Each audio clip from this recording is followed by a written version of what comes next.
Sir Mix-a-Lot, sir.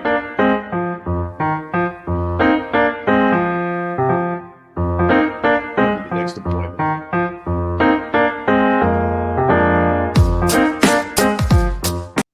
I love teaching others because when I first got into the healthcare field, people overlooked me. I was really a ninth grade dropout who had no education, but I was determined to make something of myself for my baby.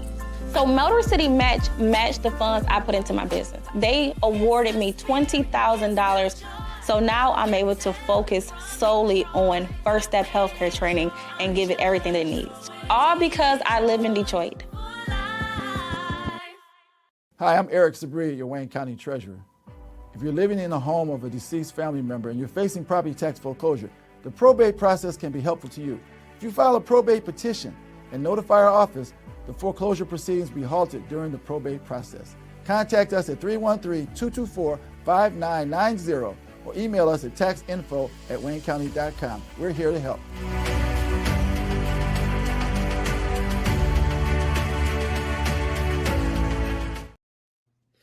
Good morning, everybody, and welcome to another episode of The Week That Was. My name is Saeed Khan, and yes, as some have described it, it seems to be a funk regarding how people have been feeling since November the 6th. For others, I guess they sleep well at night as well. So we've got kind of a whole panoply that we want to discuss with yet another very event-filled week.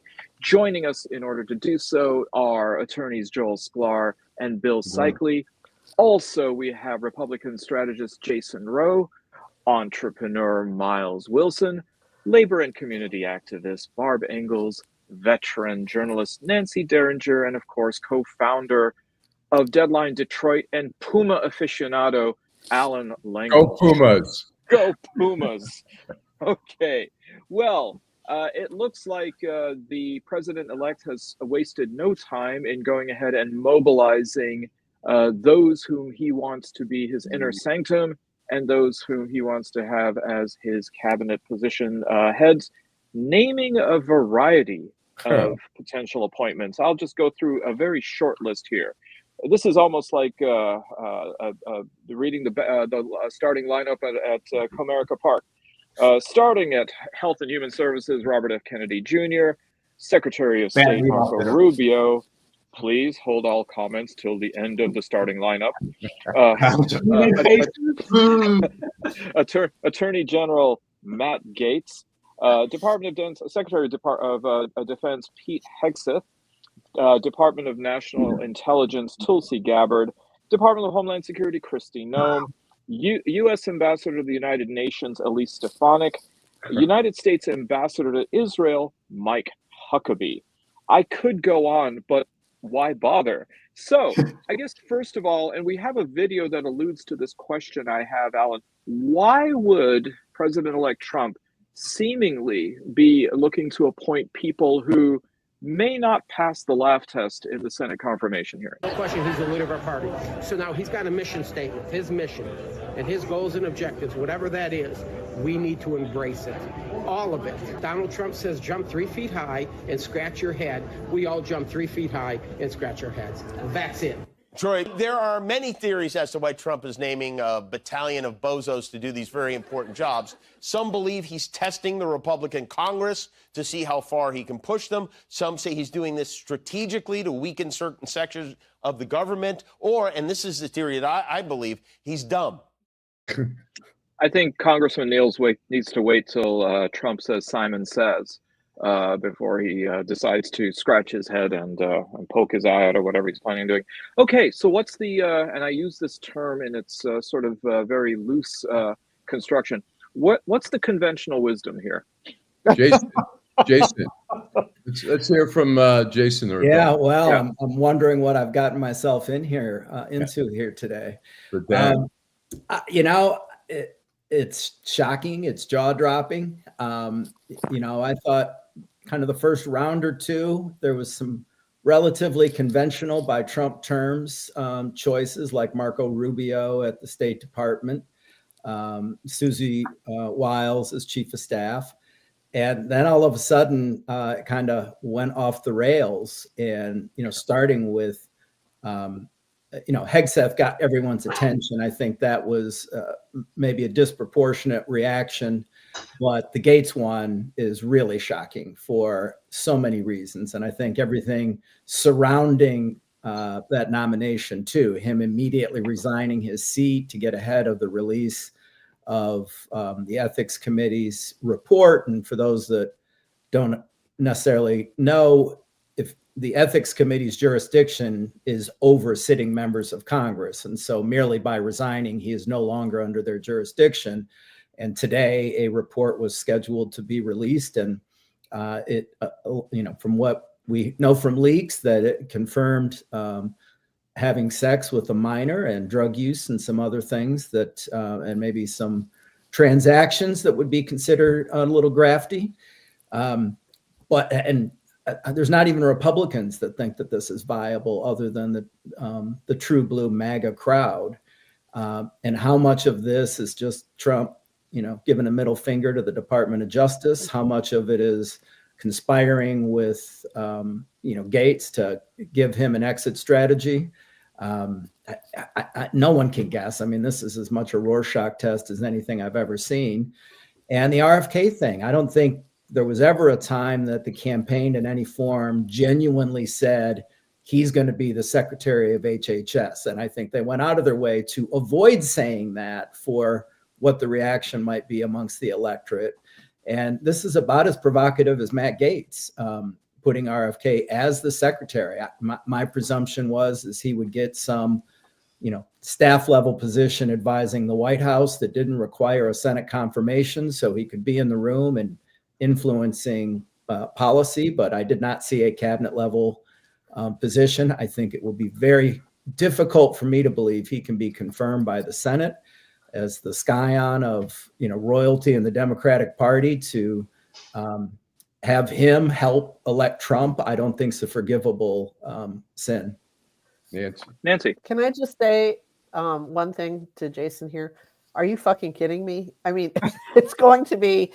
I think what's going to happen is Susan Collins will come out and say, "Well, I have grave reservations," and then she's going to vote for him. I think Murkowski will get pushed along on the tide. I think, it's like that guy said, the rep from Texas in that video. If he says jump 3 feet high and scratch your nose, then that's what they're going to do. And I have no doubt that all of these people are going to be in the House is dramatically different. The culture in the House and the Senate are dramatically different. Very true. And I don't think Lisa Murkowski's scared of Trump or his supporters in any way, shape, or form. Okay. Nancy, by the way, that is the best impersonation I've ever heard of Wilford Brimley. Bill. I have a cold at the moment, so this is like, it's coming easily to me too. Okay. Yeah. Bill. Yeah, look, Jason clearly is not is more in line with the traditional, what we used to call traditional Republicans, though I don't know what they look like anymore. I think that what's important here is what's going to happen in the Senate. I think that Jason's absolutely right. But if you heard, I think it was Tommy Tuberville yesterday. Am I pronouncing that right? Yeah. Coach. One of the things he said yesterday was anybody in the Senate who does not vote for any Republican in the Senate who does not vote for and support Trump's nominee ought to be removed from all the committees. If what happened in the House happened in the Senate, and I agree with Jason, that's questionable. The fact that Rick Scott didn't get elected as the head of the Republicans in the Senate provides me with what little hope I have. And to say that that provides me with hope is breathtaking. But what these people are suggesting is that the entire government structure ought to be thrown out. Advice and consent is a very serious checks and balance in our system. And what the Republicans are suggesting is that ought to be all thrown away. Trump ought to get everything he wants. we ought to change the introduction, by the way, Allan, on the show. We need to add some clown cars, because that's what this group of nominees are. And Gates is probably the best. When I said, how could they nominate this clown? My wife looked at him and said, oh my God, you put a red nose on him. He is a clown. This is absolutely amazing. Any notions of traditional institutional government are gone if this happens. If these nominees become appointed, the hyperbole, what I used to think was hyperbole about democracy being out the window, will become a reality. And this country is going to be in more trouble than I ever imagined. Think about this. Robert Kennedy, an anti-vax guy, is head of Health and Human Services. Polio comes back, measles come back, death rates go up, and then 5 years from now we can go, who would have ever thought it was a mistake? The Arabs, who all got around and started supporting Trump, are now going, he fooled us. He's appointing a guy to Secretary of State who doesn't believe the Palestinian people exist. This was very enlightening to me. I checked and looked at my birth certificate. I do exist, but apparently our new Secretary of State doesn't think so. He's going to breeze through. I want to really think about what that means. This is terrifying to me.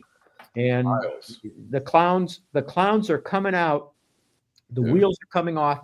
And what bothers me more than anything else, and I'll now shut up, but is Trump supporters online are talking about, this is what he promised. This is exactly what we wanted. Yay! Get exactly what we want. Myles,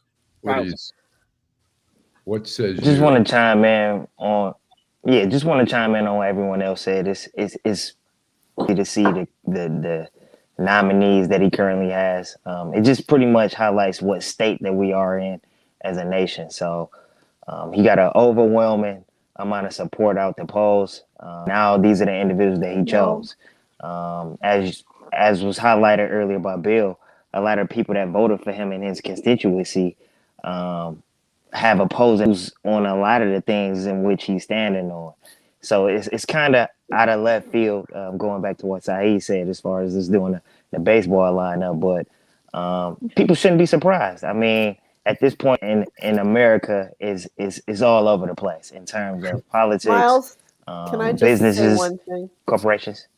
He did not have an overwhelming amount of support. No. This is much closer. I mean, yes, the Electoral College went his way, but in the popular vote, this was a much closer election than anybody is claiming now. I mean, all this bullshit about mandate, it's like, forget about it. I think I read the other day that when the popular vote is all counted, he is likely to be on the list of presidents who won the popular vote and the Electoral College. He will be 50th out of 55. So, except he also got the House and the Senate. Yeah, I mean, exactly. The That's what I was about to highlight. Right. Okay. This move in this country to the right, this move to the country to throw democracy out the window and elect people who just want to get their agenda passed is terrifying.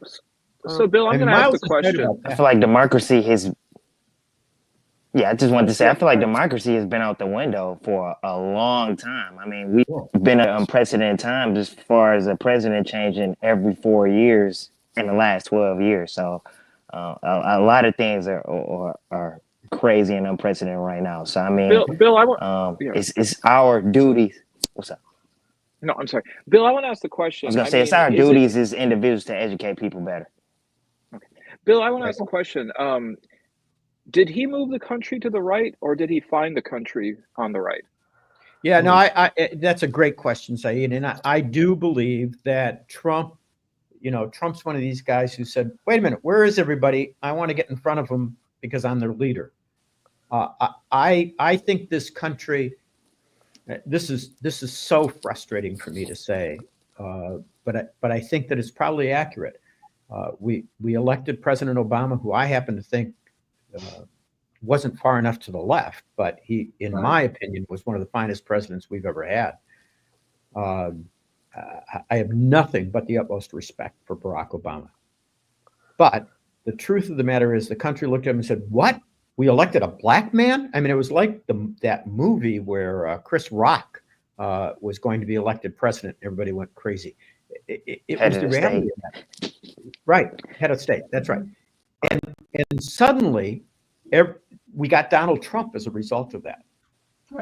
And I think that we talked about this last week. I think that's the greatest indication that there is in my mind that this is fundamentally, as Huell said last week, a racist, misogynist, ethnocentric, bigoted, anti-gay country.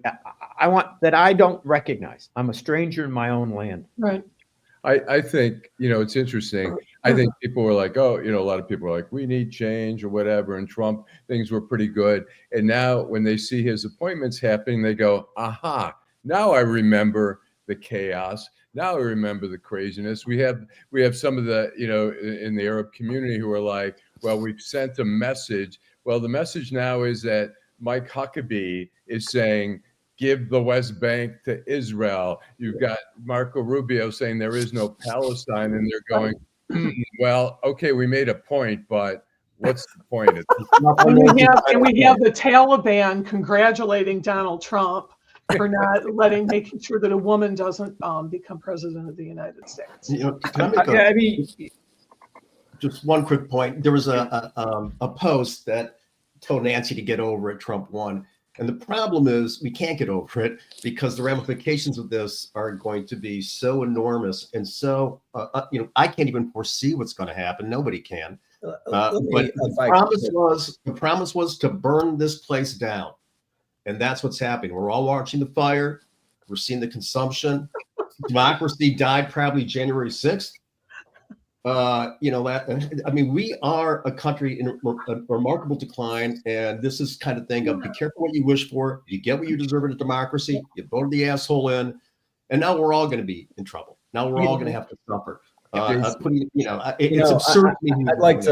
I'd like to point out, going back to something Bill said, and I think this is where the left gets themselves in trouble, and I think it was demonstrated got themselves in trouble in this election, and that is wanting to see the reasons for the loss in terms that reinforce how you see America as opposed to what happened. I mean, to say that the country woke up and said, I elected a black man, I'm never going to do that again, and then turned around and reelected him. And then his successor actually won the popular vote, a female. So to say that the country is still too racist to elect a black person or a female ignores the election results, whether they were satisfactory or not. They didn't like Kamala Harris. It had nothing to do with race or gender. It had to do with Kamala Harris was not a great candidate. And when she got... But a convicted felon was? I'm sorry? But a convicted felon was a great candidate? I'm not in the position of defending Trump, but you guys refuse to look at the reality of the situation. You want to see it the way you wish it were.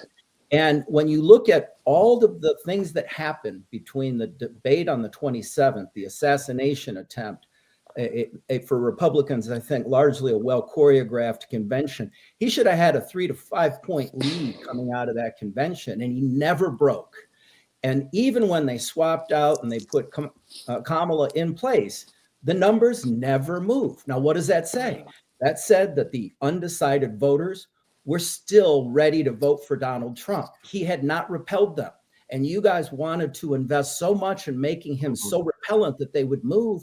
It's already baked in with him. There's nothing good or bad. What they were looking to see is, can I risk my vote on Kamala Harris? For a month, she was prevented from doing any interviews. When she finally did, the spotlight was really bright because they so obviously avoided it. And then she face planted. In the following interviews, whether with The View or she was not prepared on the most obvious questions. And so people looked at her and said, well, I was told for 3 or 4 weeks that this is the second coming of Barack Obama and the world is going to change. And then when they opened up the packaging, they didn't see anything worth taking a chance on and went right back to Trump. That's what's happening. And I think getting too caught up in race and gender is ignoring the socioeconomic, the economic, the cultural, and the crazies in both parties pulling up people away from where the voters are. Here's my, may I? So here's my only problem with what you say, Jason. And look, my politics be damned. My politics aside, I don't care about it. The fact of the matter is, assume everything you say is true. Instead, they turned away from Harris, which you said wasn't a great candidate. Maybe you're right. And instead decided to vote for a guy who's a convicted felon, who's been determined by a jury to have been involved in rape, to a guy who talks about deporting 20 million people from this country, a concept that's going to create real economic havoc and is fundamentally inhumane, who brags, who marketed this anti-transgender, anti-gay, homophobic position. They turned to him as the acceptable alternative. That's what I'm talking about. Harris wasn't good enough, but this guy was. That is unacceptable. For years, I've heard this notion that you can't tell the difference between a Republican and a Democrat. The time to sort this out is in the elections. And you can, Nancy, say it wasn't a landslide. He won all 7 battleground states. He did win the popular vote. It may not be a satisfying outcome, but that's when we settle this, is at elections. Oh, you know what? And I think one of the things that the left and the media are also failing to do is to let him faceplant on his own. You are so excited to jump into it and make sure that he fails, that you become the excuse that fuels him to continue to do these things. And if you weren't rallying before he even gets inaugurated, 8 years ago, all these things, you are making it so easy for him to be the martyr and the victim, and it fuels him. He has no better ally than his enemies. But Jason, I want to hear what Jason thinks we ought to do. I want to hear what Jason thinks we ought to do. So first of all, there's no reason to make up things, and half the stuff that's said is made up. There's enough real stuff, and I think you lose credibility when you accentuate the things that are defensibly not true, because in your minds they are, and you want them to be. You project, and they're not true. Let's have a serious conversation. Jason, tell me what I'm saying that's not true about Trump. It's generally, I'm talking about the left. Tell me what I'm saying about Trump that's not true.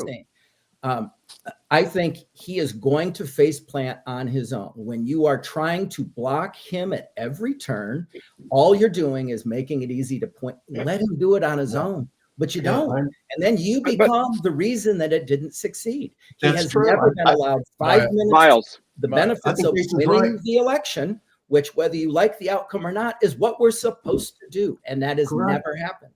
Myles, tell us about your friends, what they were saying, what your friends were telling you about the election. Shoot, to be honest, it was a lot of mixed reactions. But as we are seeing now, what the results are, people are like, dang, he's his opponent. So to what Jason was saying is, shoot, we already saw what he did 4 years ago. So allow him to get another 4 years and see how this ends up turning as far as how it's going to be a downfall. Right now, as something Nancy brought up earlier today is the system. So I mean, he ended up winning. He cracked the system, cracked the code as far as winning in the system. So it sucks. It's a poor position that we are in as people, but I mean, it's the position that we are in. So we have to be better in terms of understanding what we need to do moving forward. So it definitely makes views with my friend group. If the numbers were opposite and Harris had won by these numbers, we'd be saying she had a mandate. I'd be saying she had a mandate. I would be looking about 3, 4, whatever the million is. She would have a mandate. He does have a mandate.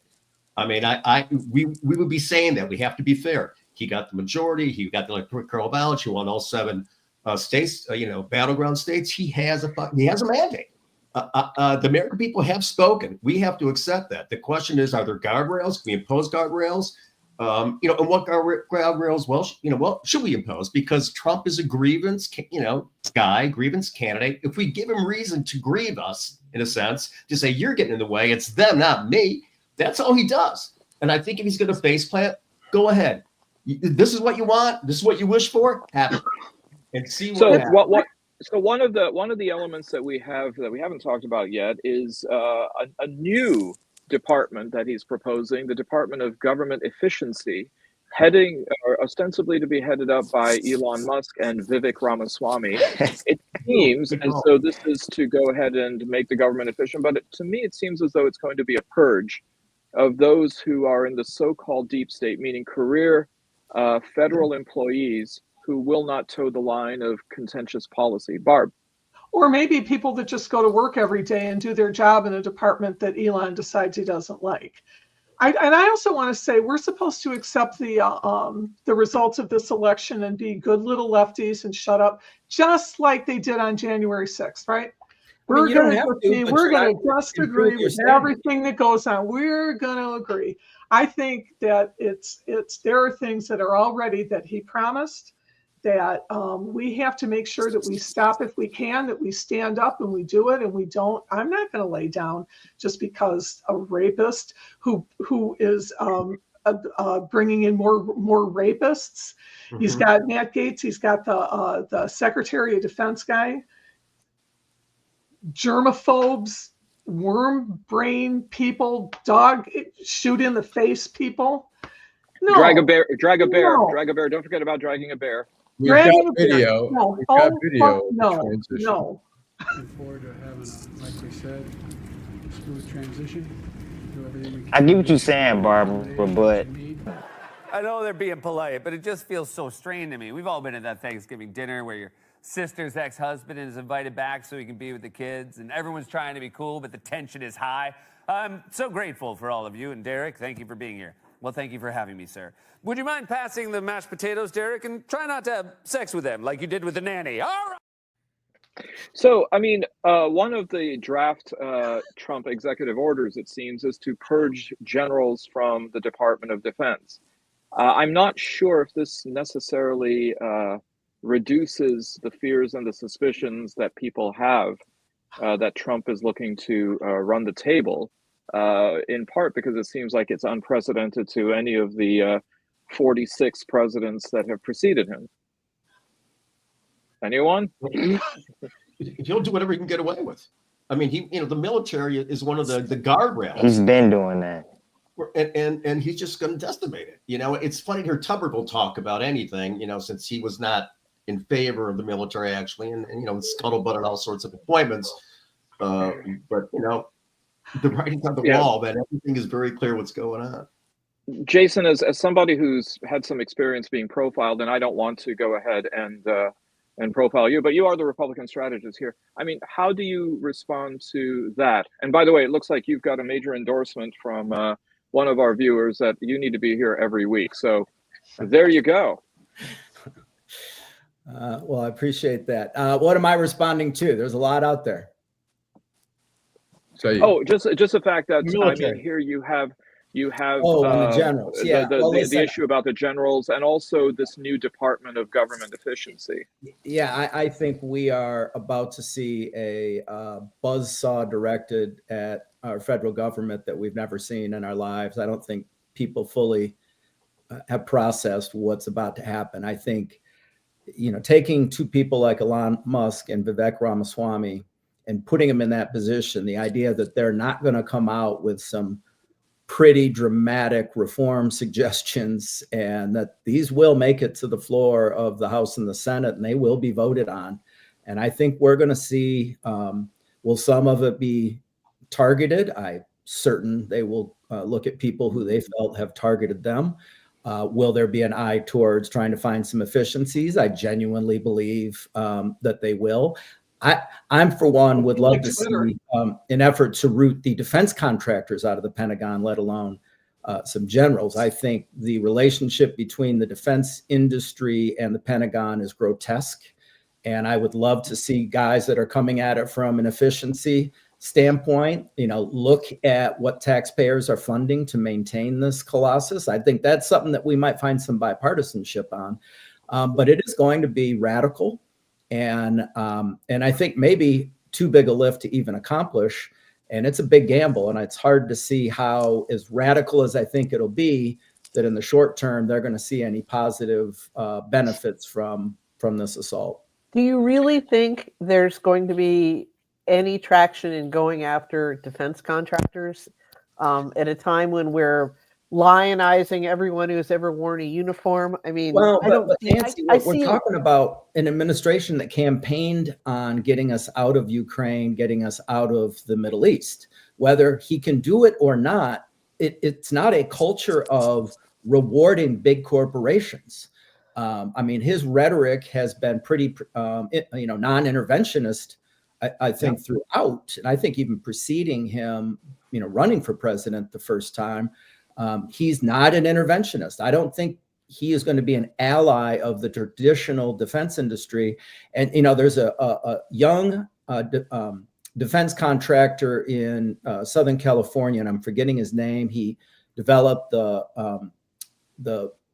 virtual reality that I think Microsoft bought, and he became a billionaire. So he started, it's almost like a guerrilla defense contractor where he's finding ways to defeat the defense contractor. He's a major Trump donor. This is a guy that's going to get brought to the table at the Defense Department and talk about, because he's been targeted by Boeing and all the big guys for years. This is some of the things that are going to be pretty interesting. They're going to break some huge monopolies on taxpayer dollars that we actually might find some agreement on, regardless of who's doing it. There might be some stuff that we're like, son of a bitch, I didn't expect that. And that actually is a good thing.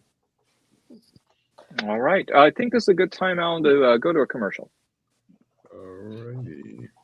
I love teaching others because when I first got into the healthcare field, people overlooked me. I was really a ninth grade dropout who had no education, but I was determined to make something of myself for my baby.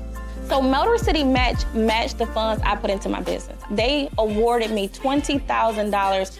So now I'm able to focus solely on first step healthcare training and give it everything it needs. All because I live in Detroit.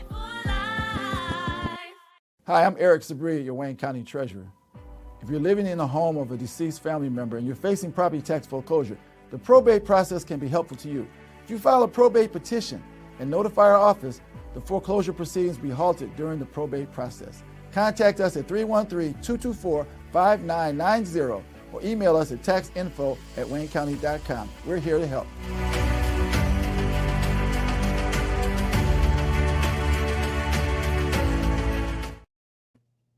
Well, it looks like the House did actually do some work over the last week by looking at HR 9495, also known as the Stop Terror Financing and Tax Penalties on American Hostages Act, which actually, it looks like we've got some balance from another viewer regarding Jason. So, yes, lest it be said we don't provide balance to the force.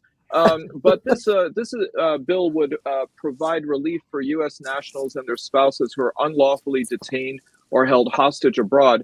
But it also allowed for the vetting of nonprofit organizations and the determination by the president that if any organization was deemed to be providing material support to terrorists, they would be stripped of their 501c tax-exempt nonprofit status. It seems as though that was wielding an awful lot of power in the executive, but the bill was in fact defeated. Yet at the same time as it was defeated, only 2 members of the Michigan Democratic Congressional Caucus voted against the bill. Congresspeople Tanadar, Dingell, Stevens, and also Slotkin all voted alongside the Republicans. It was only Kildee and Tlaib that didn't.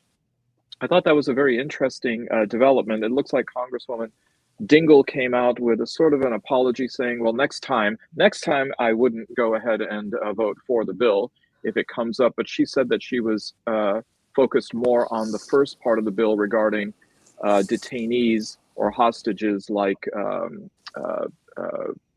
Mr. Was it Wellman from Novi. Thoughts about this bill and thoughts about the Democratic caucus from Michigan on it?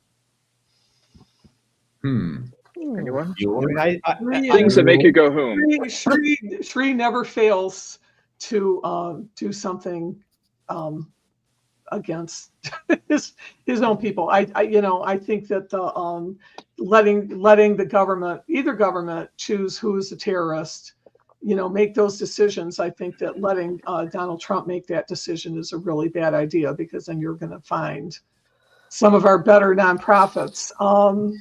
Well, he's referred to Democrats as terrorists, so. Well, right. I mean, pretty much any one of them. That would if you're running a bail fund for, for demonstrations and like they had in 2020, then you would definitely be one of these who'd be targeted for this. So.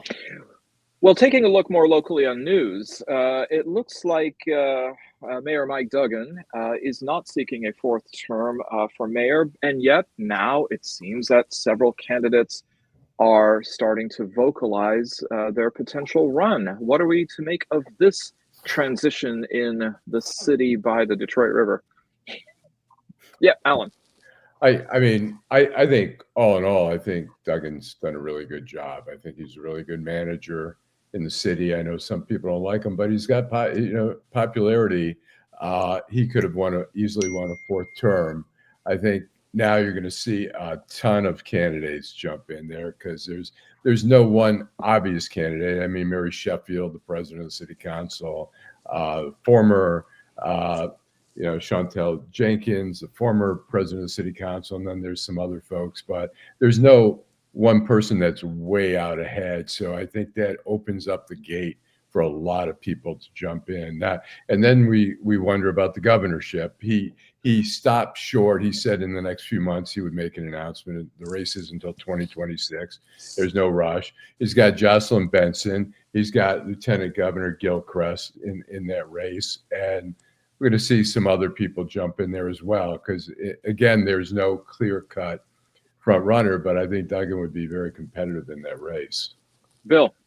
First of all, anybody who doesn't believe that he's running for governor doesn't have their eyes open. That's number one. Number two. Actually, Bill, I think he's taking over me from the show. Yeah. Morphy is good. The second thing is that the name that I'm surprised isn't out in the press, because I know he's interested, that doesn't get out there much. I'm shocked by this, actually, is Dennis Archer Jr., because I think it's very clear he is going to run, and I think he's going to be a formidable candidate. Tell us about. I don't know much about him. I mean, I know a little. He's a businessman, and he's sort of got his hands in the different things in the city. What makes him so formidable? Well, one, he's got money. Two, he's got the Archer name, which I think still has some weight. And I think he's got his family's the family support behind him, and I think he's been working well and smartly behind closed doors, getting ready for exactly what is happening. So I think I think he's got a lot of support within the traditional Democratic Party. And he's a popular guy, and he's charismatic. Who did we lose? I think we lost Myles briefly. I think he should be coming back. Well, unfortunately, and whatever the causation that will be described, we do have an increase in toxic rhetoric here in the state of Michigan and more broadly nationwide. Racist messages targeting Black students are on the rise. There was, of course, the incident of Nazis demonstrating outside a production of the Diary of Anne Frank in Howell or Livingston County. This kind of message, do you see this as just a spasm or a paroxysm after the election, or do you see this as the shape of things to come?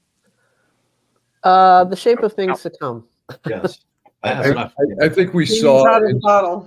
I think it's hard to say, because I think we saw in 2016 when Trump was first elected in Royal Oak in the middle school, they had students chanting to Hispanic students build that wall, but I didn't see like I think some of the, the white supremacists have said, yeah, he's getting rid of all the foreigners and he's pro-white and stuff like that. But we saw the text coming out about the plantations to some of the black students, but I'm not sure we're going to see more than what we've seen already, but who knows? I mean, the anti-Semitism like that in Howell Township, where they were outside the play Diary of Anne Frank. I mean, that some of that is a signal to the white supremacists from, they see the Middle East war as a way to jump on the Jews, much like in 2006 when Israel was fighting Lebanon. I covered a rally at the Israeli embassy when I was at the Washington Post, and the neo-Nazis were protesting on behalf of the Palestinians who didn't want anything to do with them, and they were chanting "Freedom for Palestine, a rope for every Finkelstein." Whoa!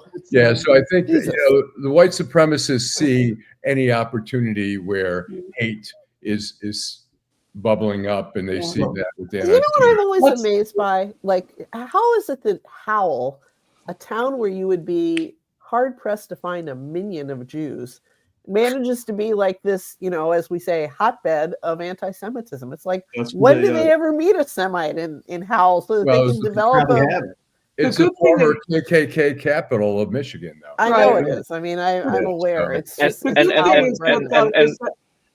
and by the way, in lieu of Steve Fishman not being here to correct my Jewish lore and prose, that's Minion M-I-N-Y-A-N, not Minion M-I-N-I-O-N. Yes, exactly. You get it right.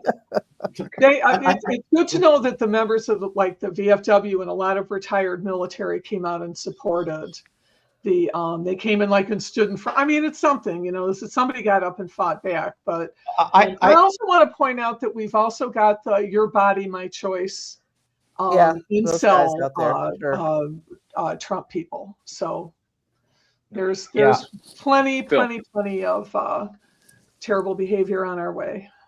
Yeah, these text messages were there were so many of them that it causes me to question where they came from. I chatted with a couple of people who got these text messages, and one of my big concerns, to agree with Jason for a moment, and I won't very often, Jason, but to agree with some of what Jason had to say, we're ripe for being taken advantage of in terms of outside influences. And I can't help but wonder if these aren't Chinese or Russian bots who are sending these out to create even more havoc. It's not like we don't need it. It's not like the MAGA supporters aren't racist enough. They are. It's not like they're not sexist enough. And Jason, when I say something that you think's wrong, let me know, because I'd like to have that. But I think these policies that they're talking about are inherently sexist and are inherently harmful. But I think one of the things repelling the left, it's not that these people are racist, it's that they're sick of being called racist. To me, this was an expression of, and listen, I've been working in Republican politics my whole life. I'm 54. I've been called a racist as long as I've been in this, but with Trump, I mean, when you had the mainstream media even parroting the fascism and the Hitler references, it reaches a boiling point. And I think there's a lot of people, not just amongst the white working class, but I think across with all working people, enough, because most of us in our personal interactions with other Black or Latino or white people, this is not the relationship that we have interpersonally. The only place that we hear that there's so much hatred between the races is on the internet. It is on social media. It is in the mainstream media. That's where we hear about all this hatred, not in our own lives. And I think it's almost like we have a society rooting for this stuff, cheering it on, as opposed to going back to figuring out where we actually see eye to eye. We don't focus anymore on our commonalities as a multicultural society. We're the most diverse country in the history of the world. Jason, hold on. And we have people. Wait a minute. No, you wanted to call me out You wanted to call me out when you thought that I was going too far. You've gone too far. I want to call you out. I want to have a real discussion about this because I think it's important. I think we ought to focus on what we have in common. But it is your candidate. No. Whoa, Bill. Bill, I am not a Trump defender. Do not put me in the position of arguing for Trump. I will speak as a conservative and as Jason Roe, but do not put me in the position. I don't have any problems with Matt Gaetz or anybody else. That's not my role here, and I will not be a participant in that. You talked about the media going after Trump. I want to talk about what Trump says, because Trump is the one who said, "Proud Boys, stand down and stand by." No, I'm willing to accept you're right. I'm just saying it doesn't matter. And if you want to keep fighting on that hill, keep fighting and keep losing. You just got rejected. Right. Well, do what you want. Jason, let me make this real clear. You guys are hanging yourselves. When he talked, hold on, Jason. When he talked about the enemy within, he's talking about me. Because I am going to do everything that I can to fight what he does. And here's why. I lost this argument with my son. My son said, "You know, Dad, I'm so tired of hearing you say we need to talk about what we have in common. I'm so tired of you trying to accommodate Republicans. Tell me where you laugh, Jason. Tell me where the Republicans accommodated any of the Democratic policies. Tell me what they did when we had a bill, an agreement on the border. What did they do? They voted it down. Why? Because Trump wanted to run on that issue. Tell me what the Republicans ever did to try and get health care taken care of during the Obama administration.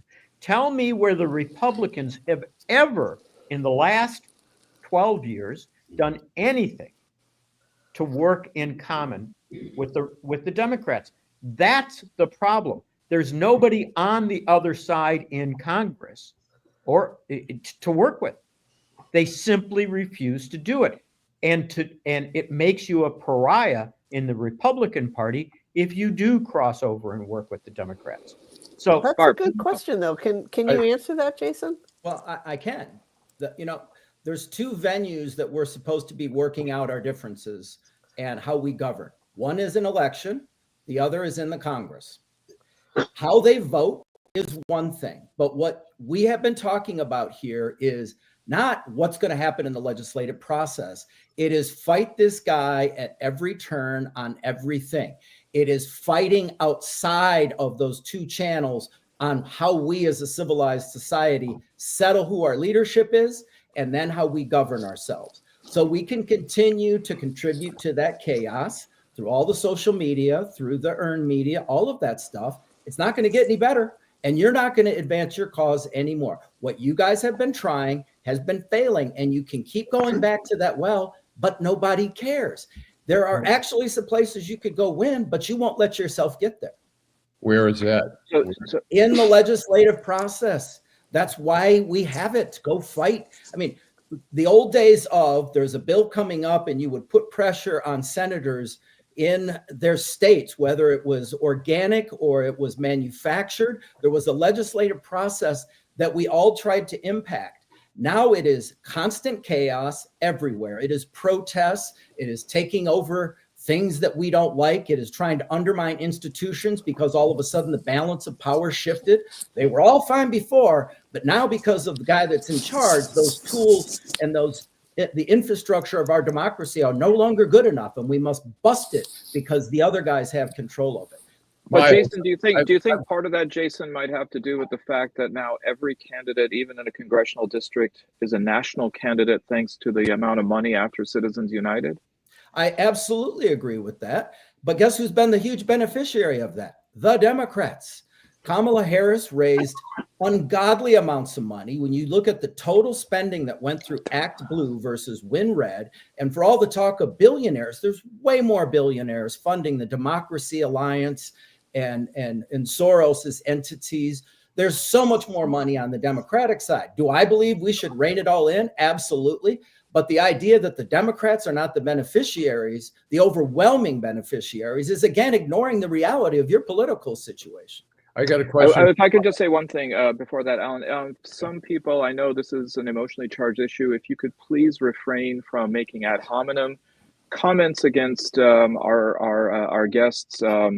I don't find Jason to be a grifter. The only grifters I know were John Cusack, Angelica Houston, and Annette Bening in the very excellent movie of the 1990s. I mean, not only is, of course, he entitled to his opinion, but I mean, it seems as though this is more of an analysis than it is really a matter of his personal ethos. And even if it was a matter of his personal ethos, that's okay. So if I could just put that out there, thank you, Alan. I have a question for Myles, but I want to say I've also had multiple conversations with Jason. He is not a Trump supporter. Did he vote for him? Vote for him?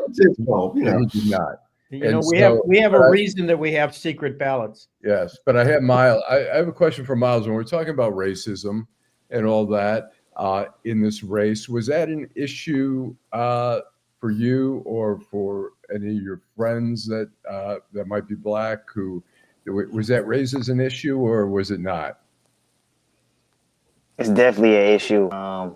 That's definitely something that people have conversations about. I feel like that is an aspect of it, but I feel like just the emotion that is around politics is an issue, in my opinion. People need to look at these things more logically, look at the results, look at what we need to do as far as in the trenches, in our own communities to be able to create. Change doesn't happen by going into the ballot and circling a candidate in.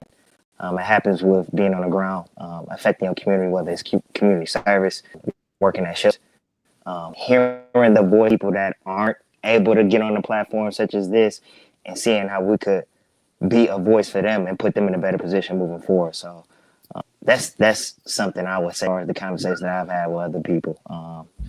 It's emotions on both sides.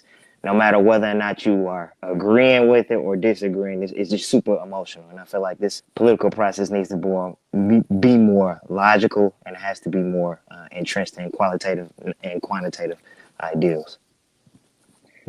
Very good. I mean, yeah. So it's hard for me. The best comment we've had in a long time on this show. I completely agree with Myles.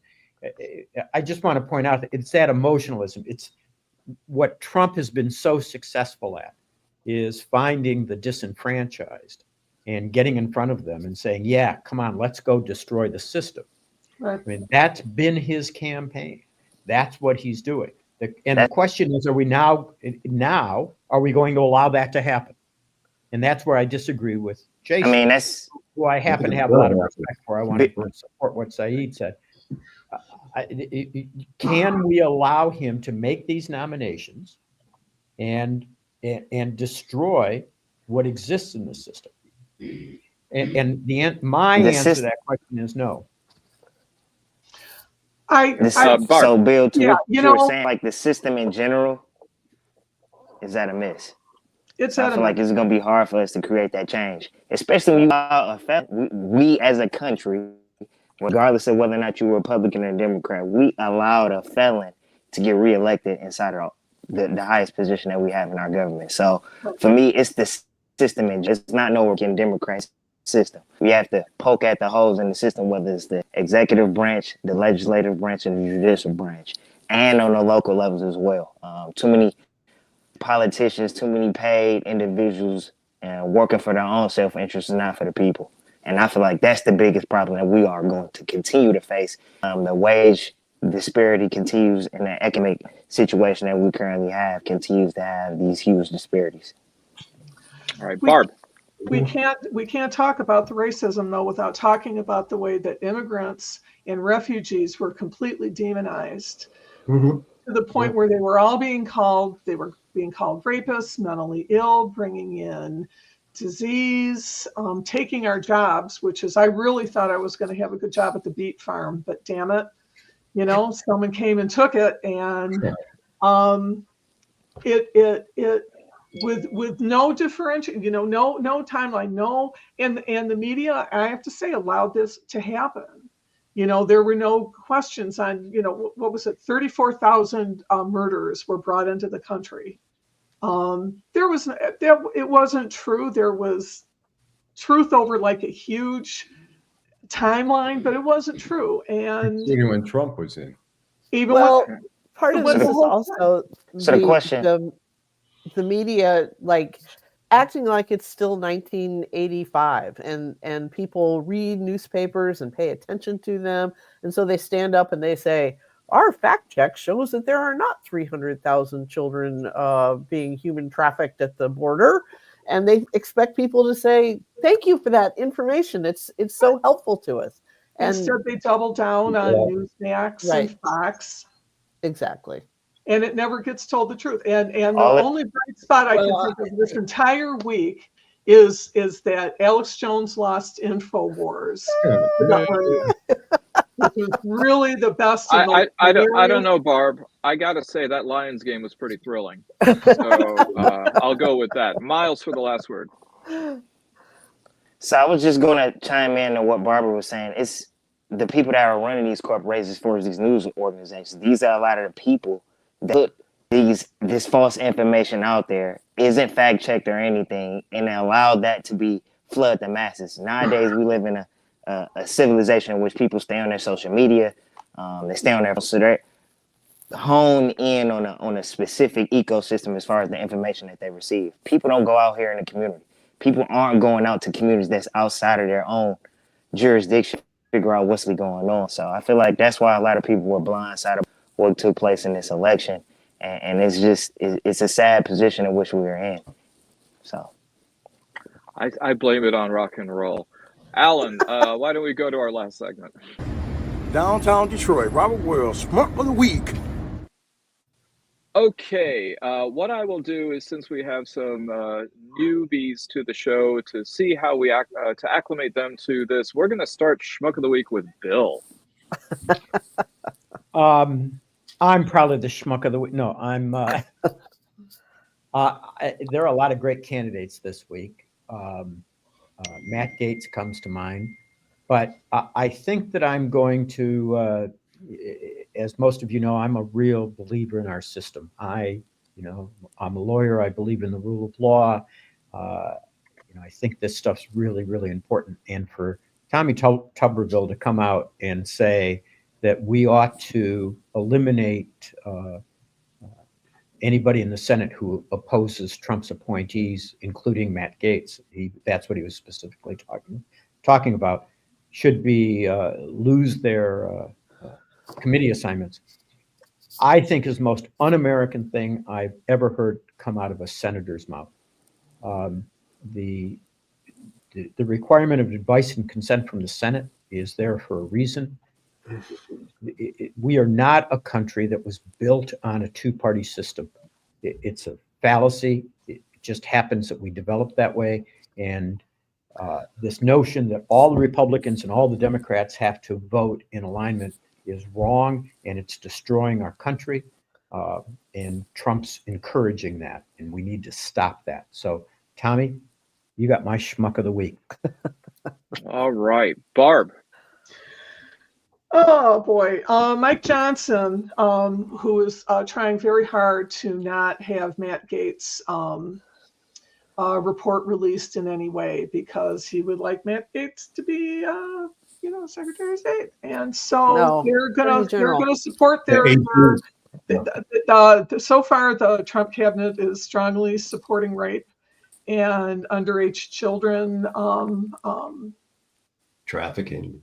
Thank you. I was my outrage buttons been off the charts this last 2 weeks, and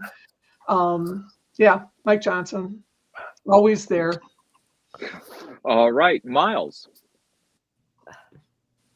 I don't have a specific person. I just say me, myself included, us as a society. I feel like we're being fooled, bamboozled.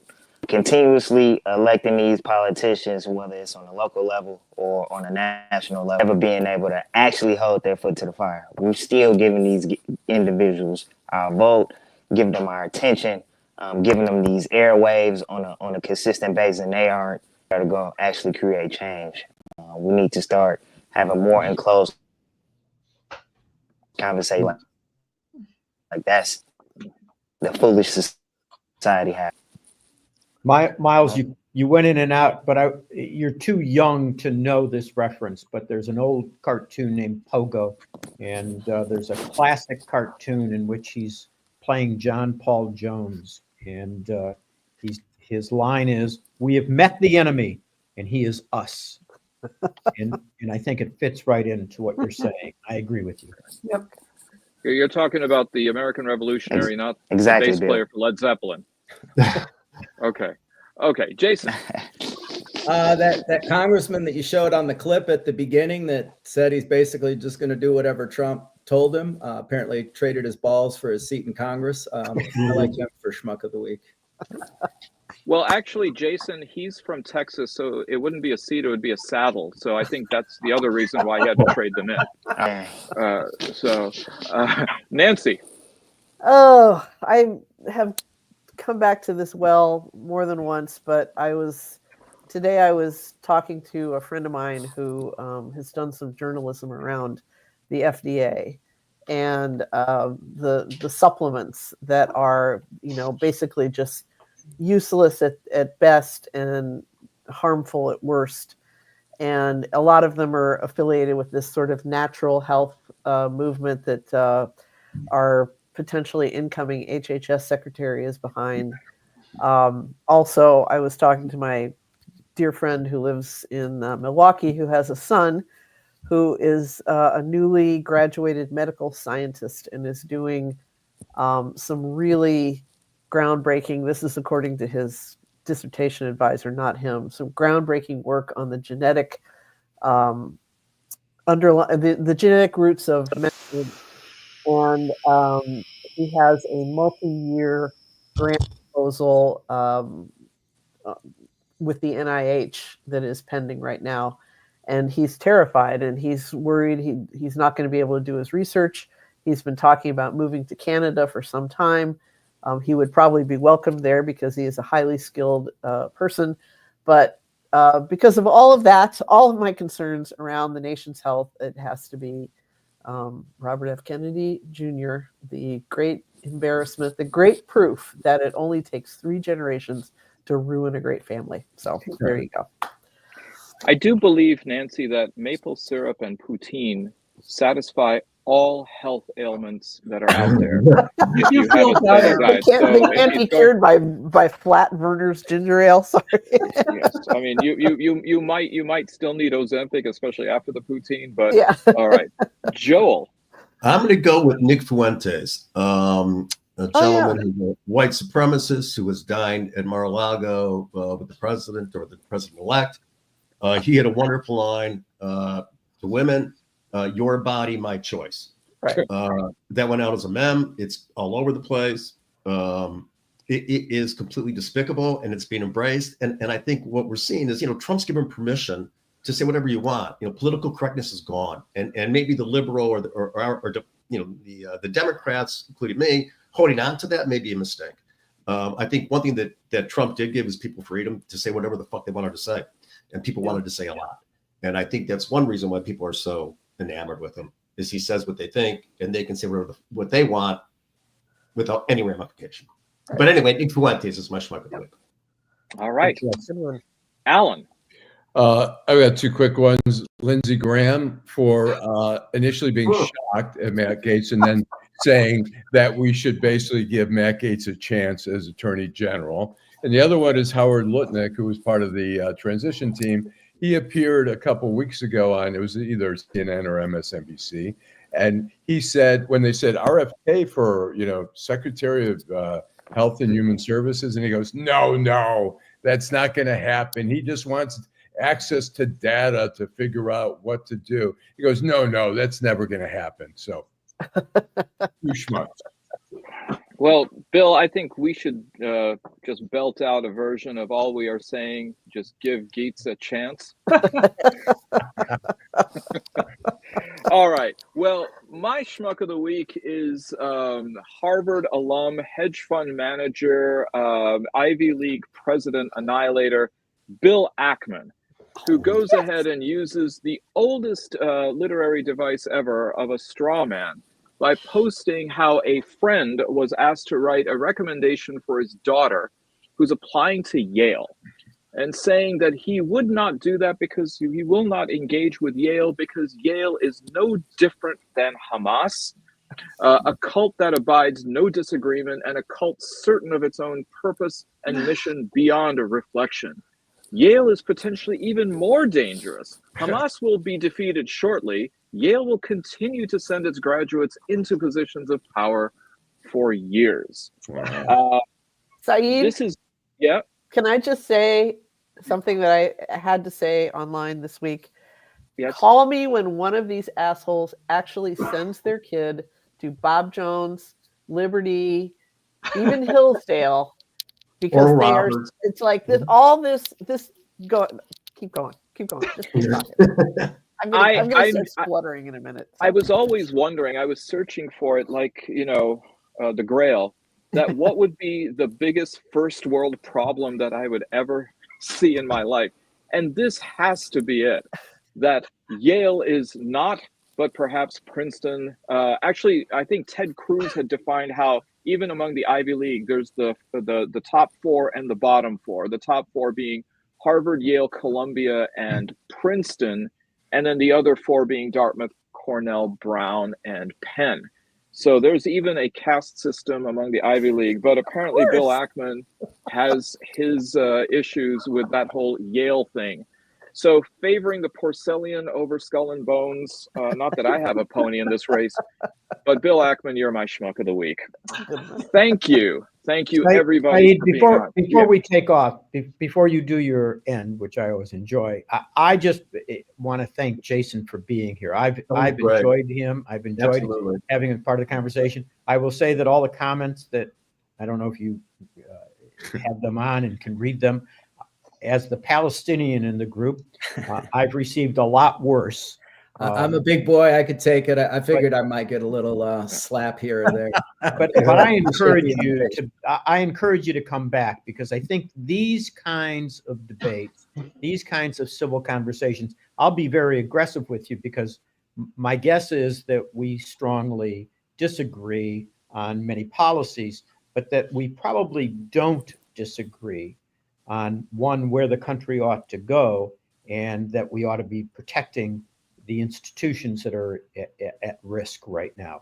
And so I'm not offended by a little robust debate, so I hope I get an invitation. Well, good. That's well, we invited you for this show, Jason, because we thought you'd find the Israel-Palestine discussion a bit stoic. So, but I will tell you, they made the mistake of inviting me a couple of times, and now they can't get rid of me. But. So Mike Crane and Jennifer Drake both have given sterling endorsements for your return. Okay. In fact, on the show, I don't think even Jesus has received those endorsements for his return. Wow! So yes, but when he gets his condo in Gaza, it'll be fine. Well, thank you, Jason Roe. Thank you, Myles Wilson. Thank you, Bill Seikaly. Thank you, Joel Sklar. Thank you, Barb Ingalls. Thank you, Nancy Derringer.